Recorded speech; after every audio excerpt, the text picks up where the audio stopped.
Shubor nakaslem jong unongsan Hima. Menteri Rangba ka jela Conrad ki sangma henne kasngi habakren halor ka jing penne pensa ya kamaryang.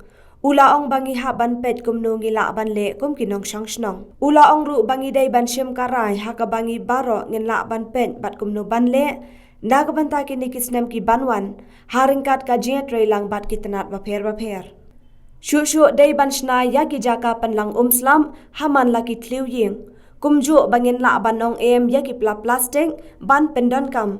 Kenang bahagi ni kisnem ki banwan ka jela kan long kaway na ki jela ki ban pendon kam shu yaki plastik. Ula ong ru bada ka jinga Pynlang ngila ban le bat penkala na kabanta ka jing bha jong ka jela hi barok kaway.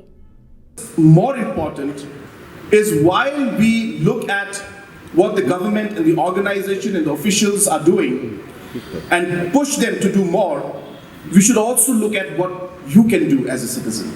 And that's, I think, the most important point of having this 1 week program. What can you do? It's not about what should be done, but it's more about what will be done, what can be done, what I will do. And I think that's really important. And even as a government, I strongly feel that we should move in that direction.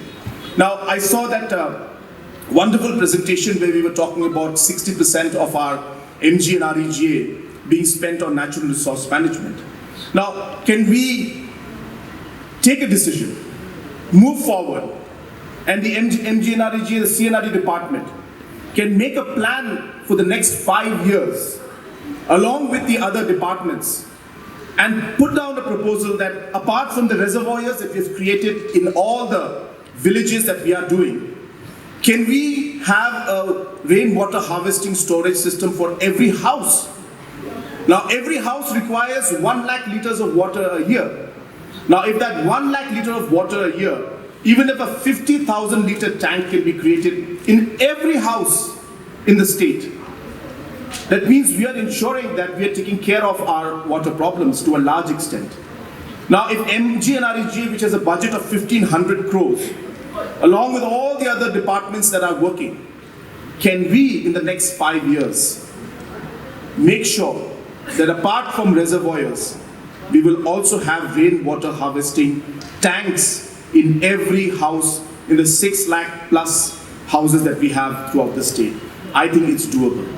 It's not a tough task, but I think it will go a long way in ensuring we conserve water and we are able to use and manage water in the best possible way. Can we also look at the next 5 years and say that all the government departments will now phase out and come into electric vehicles? Why can't we decide that and go forward with it and get electric vehicles? Because it has multiple advantages, we all know it, and obviously in the long run it's good for the environment. Can we decide that next 5 years we are going to, Government of India has said 2030. Well, let's do it in Meghalaya in 5 years, that at least government departments and even the people, even the public transportation, can we shift in the next 5 years to electric vehicles? And if we have a target and a mission-based program, it's only then can things work. So therefore, I'm giving that mission and the target that we need to move forward in this. Can we make a mission and a target and say that we will get rid of all kind of plastic products that are there, or minimize it to the minimum level in the next 5 years, to only the basic ones that's required, and obviously the one-time use plastic and all the other forms of plastic which are not necessary, and we have alternative for it available. In the next 5 years, can we phase them out? Can we ensure that in a stepwise manner, we should become one of the few states in the country where we say no to plastic completely? Can we, as individuals, tell ourselves that in the next 5 years as we go along, you as a citizen, after you have mapped your carbon footprints, can you make a resolution to yourself that you will reduce your carbon emissions by 10% every year? Can every citizen map his or her carbon footprints and work towards finding out where and how you can reduce your carbon footprints by 10% every year. I think these are basic things that can be done.